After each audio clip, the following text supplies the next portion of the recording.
যে অংশটি পড়ব সেটি আমি নিজে ভীষণ রন্ধ্রে রন্ধ্রে মানি এবং বিশ্বাস করি। আমি নিজে টুকটাক লেখালেখি করেছি, আঁকাআঁকি করেছি।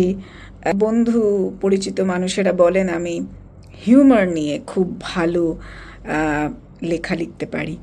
এটি নিয়ে একটি অংশ পড়লাম এবং এতটা রিলেট করলাম যে মনে হলো এই বক্তব্যটা আমি রেকর্ড করে আপনাদের শোনাই। লিখছেন নবনীতা দেবসেন, বাঙালি মেয়ের কৌতুকবোধ নেই, তাদের রসিকতা জ্ঞান নেই, একথা পুরুষ রন্ধ্রে রন্ধ্রে বিশ্বাস করেন। এত ভালো ভালো মেয়ে চিত্রশিল্পী আছে জগৎ জুড়ে, স্বনামধন্যা একাধিক বাঙালিনীও, ভাস্কর্যও অসামান্য বাঙালিনী, কিন্তু ব্যঙ্গচিত্রশিল্পী মেয়ে কারো নাম মনে পড়ছে কি? মেয়ে কার্টুনিস্ট সারা পৃথিবীতেই দুর্লভ, কিন্তু কেন এমন হয়? W.H. Auden 1972-তে মাইকেল নিউম্যানকে লিখেছিলেন, কোনো নারী নন্দনবিদ্যায় পটু নন, কোনো নারী কখনো আজগুবি ছড়া লেখেননি। জগতে পুরুষেরই উৎসাহ রঙ্গলীলায়, মেয়েরা বাস্তব ধর্মী।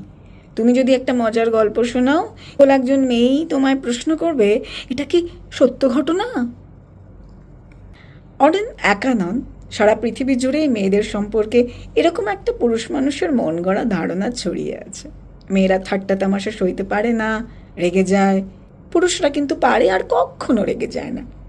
লীলা মজুমদারের মতো রসশিল্পী বাংলায় স্ত্রী পুরুষ মিলিয়ে কটি, অথচ তাকে মহিলা সাহিত্যিক হিসেবে ধরা হয়, শিশু সাহিত্যিক হিসেবে ধরা হয়, রসসাহিত্যিক হিসেবে আলাদা মর্যাদা তাকে দেওয়া হয় না।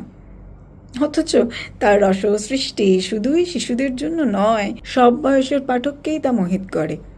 সেই স্বীকৃতি তিনি পেয়েছেন।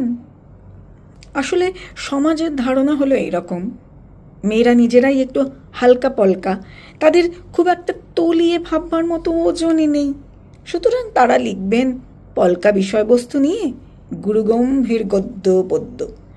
গুরুগম্ভীর বিষয় নিয়ে হালকা চালে কলম চালানোর কম্মটি তাদের নয়। গম্ভীর বিষয় হালকা সুরে কথা বলবার অধিকার শুধুই মগজ প্রধান পুরুষের, আর হালকা বিষয়ে সিরিয়াস সুরে লেখার কথা আবেগ প্রধান নারীদের। মোটামুটি এমন একটা অলিখিত প্রত্যাশার হিসেব বাঙালির মনে মনে তৈরি। বাঙালি কেন, জগৎ জুড়ে উদার সুরে এই আনন্দ গানই বাজছে।